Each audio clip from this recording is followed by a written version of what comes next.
You let me in! Some doors should never be opened. Some knocks should never be answered. A cursed village, a forbidden legend, a visitor that never leaves. Azim thought he had escaped, but at 12:05 a.m., the knocking followed him home. And this time, the door was already open. The Black Visitor. The road twisted through the dense forest like a serpent, leading Azim deeper into the heart of the mountains. He had never heard of Karasoy village before, until his grandfather's death. The will had been clear. The old house in the village now belonged to him. Azim had spent his entire life in the city. The idea of inheriting a house in a forgotten village felt strange, but he was in financial trouble, and selling the property might solve everything. The village was eerily quiet when he arrived. Old stone houses stood lifeless, their windows like empty eyes. A few villagers watched him with wary expressions as he parked his car. An old man approached. "You must be Rustam's grandson." His voice was rough, his face carved with deep lines. "This place, it is not safe at night." Azim frowned. "Why?" The old man glanced around as if checking for unseen eyes. "Do not open the door after midnight, no matter what you hear." Azim smirked. Superstitious nonsense. But the old man gripped his wrist tightly. "Swear it." After a moment, Azim nodded. "Fine, I swear." The old man hesitated, then let go. "May God protect you." The house was massive but decayed. Wooden floors groaned under his steps.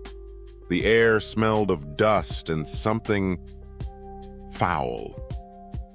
Azim explored the rooms, stopping at a faded portrait in the hallway. His grandfather, Rustam, stood stiffly in the frame. But there was something wrong. In the shadow behind him, Azim swore he saw a tall, dark figure. He shook his head, just a trick of the light. By nightfall, a storm raged outside. Wind battered the house.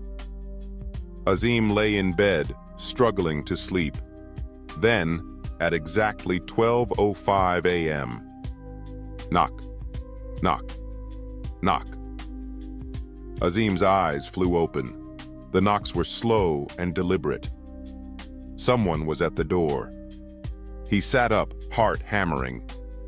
Who would visit at this hour? He remembered the old man's warning, "Do not open the door." The knocks came again, louder.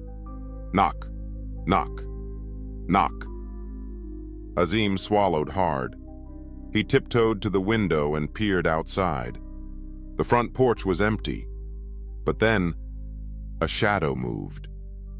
It wasn't a person. It was something wrong. Tall, featureless, shifting in the darkness. A deep, gurgling whisper slithered through the air. "Let me in." Azim stumbled backward, locking the bedroom door. He did not sleep. By dawn, the knocking had stopped. Azim rushed to the village elder's house. The old man listened in grim silence as Azim described the night. Then he sighed. "You should not have come here." He pulled out an ancient leather-bound book and flipped through brittle pages.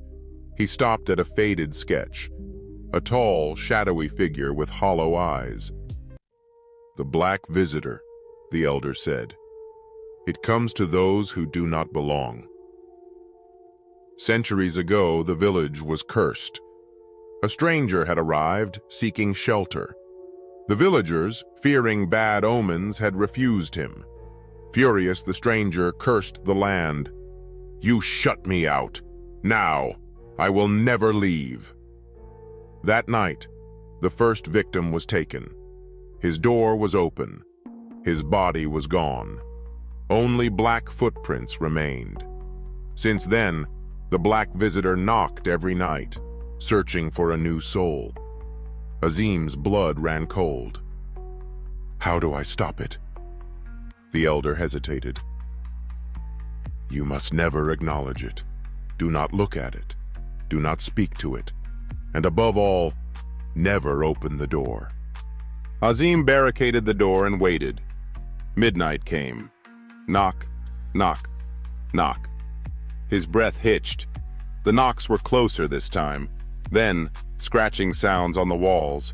Something was moving inside the house. Azim grabbed a flashlight. He stepped into the hallway, heart pounding. The shadows twisted. Then, the whisper came again, from right behind him. Let me in.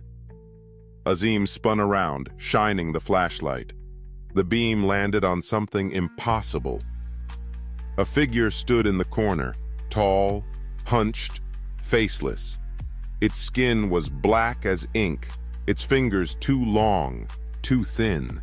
It did not move, but it was watching him. Azim's limbs locked, his mind screamed. The whisper came again, inside his head. You let me in last night. His breath stuttered. No, I didn't. The figure took a step forward. The floor did not creak beneath it. Azim turned and ran. He reached his bedroom, slammed the door, and locked it. He pressed his back against it, shaking. Then, knock, knock, knock, from inside the room.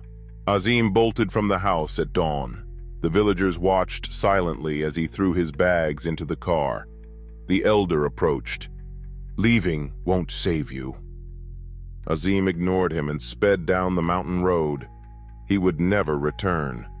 But 2 nights later, in his city apartment, he woke at 12:05 a.m.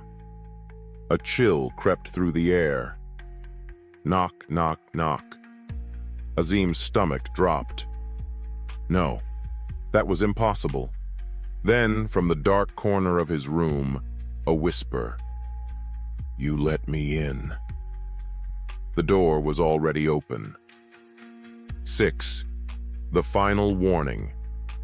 They found Azim's apartment abandoned, his door wide open, his phone still charging, his food still on the table.